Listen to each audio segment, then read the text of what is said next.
Si je dois pardonner, pourquoi je me mets en colère alors? Si je dois pardonner, pourquoi je me mets dans tous mes états quand on me fait du mal? C'est une question que beaucoup de personnes se posent.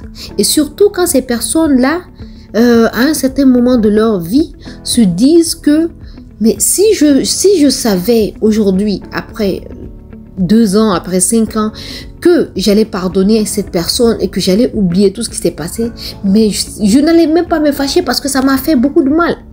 Alors, avant de continuer cette vidéo, je vous demande de liker, de partager et surtout de vous abonner à mon compte pour que ensemble nous puissions grandir, d'accord, à travers le développement personnel et la spiritualité.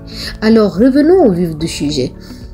Aujourd'hui, si par exemple, on donne un exemple, si une personne te fait du mal, d'accord, et que tu en veux à la personne, tu te mets en colère, tu commences à l'en vouloir, tu penses même à te venger. Voilà ce qui se passe. Tu te fais toi-même du mal. C'est-à-dire que tu vas te mettre à produire des hormones toxiques qui vont attaquer ton corps, qui vont t'affaiblir et qui vont te rendre malade, ça c'est un.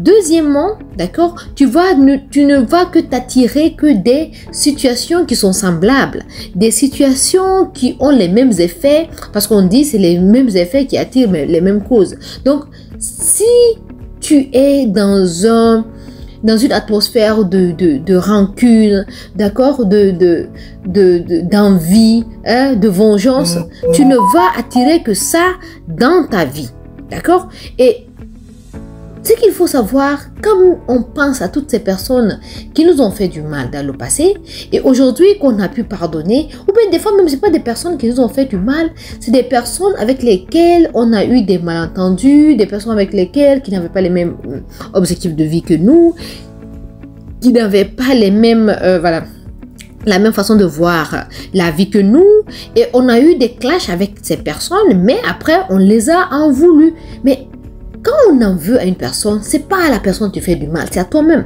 Parce que tu t'empoisonnes, tu rends ton atmosphère toxique, tu rends ta vie un peu bizarre, d'accord? Donc c'est pour ça, avant de te fâcher, avant de te mettre dans certaines colères, avant de te mettre à, d'accord, à poser des actes qui ne ressemblent pas à ce que tu es, pose-toi bien la question. Dis-toi immédiatement, d'accord, dans 2 jours, est-ce que j'aurai les mêmes sensations? Dans 2 jours, est-ce que j'aurai les mêmes réactions? Donc, si tu ne sais pas, tu n'arrives pas à trouver des réponses, attends 2 jours. Quand on te fait mal aujourd'hui, tu ne peux pas réagir. Tu sais que si tu réagis, tu vas faire des choses. Tu vas dépasser les bornes et après, tu vas regretter. Donc, attends 2 jours, 3 jours, 1 semaine et tu verras. Ça n'aura pas les mêmes effets. On peut faire un exemple. Si quelqu'un te fait quelque chose et qui ne te plaît pas, d'accord, immédiatement, écris ce que tu veux faire à cette personne ou ce que tu ressens. Attends 2 jours après et réécris la même chose, ce que tu ressens et ce que tu veux faire à cette personne. Attends dans 1 semaine, tu verras, les choses vont changer. Mais à la fin même, tu vas te dire, mais ça te fait absolument rien. C'est pas à toi, elle t'a pas fait du mal, elle-même elle se fait du mal, c'est parce qu'elle est dans le mal. Donc ça veut dire que c'est nous qui occasionnons, c'est nous qui donnons le pouvoir aux autres de nous faire du mal, de se comporter mal avec nous, d'accord? Alors c'est pour cela il faut éviter l'excès de colère. Il faut éviter l'excès de colère. À chaque fois qu'on se met en colère, pensons à demain, pensons à après-demain et vous verrez que c'est inutile de se mettre en colère parce que quand on se met en colère, c'est à nous-mêmes on fait du mal. D'accord?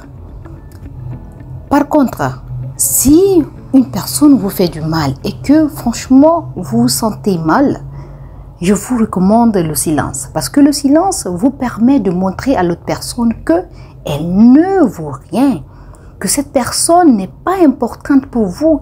Et que les actes que cette personne a causés sont pas importants. Vous ne vous focalisez pas sur les choses qui sont négatives. Par contre, vous montrez à la personne que vous êtes sage.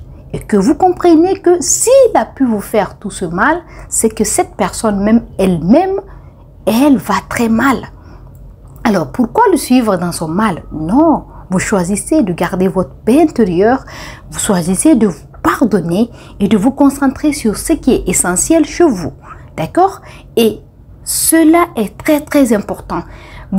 La plupart du temps, les gens disent que le silence, quand on fait le silence, on montre à l'autre personne qu'on a peur. C'est pas de la peur. Par contre, c'est l'autre personne qui aura peur de nous. Parce que quand on reste dans le silence, après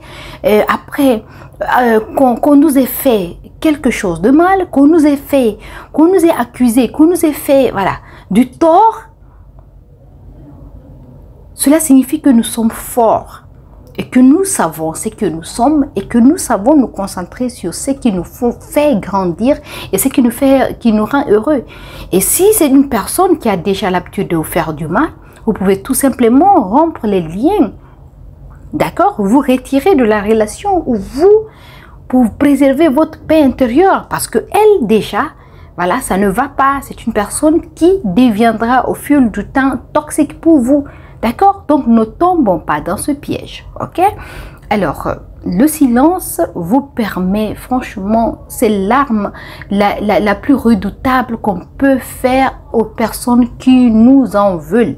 D'accord? Gardez le silence et éloignez-vous parce que vous pouvez pardonner, mais vous n'êtes pas obligé de rester avec les mêmes personnes, dans les mêmes situations et avec les mêmes actes. Alors, c'était votre coach. Je vous souhaite un excellent week-end. À bientôt.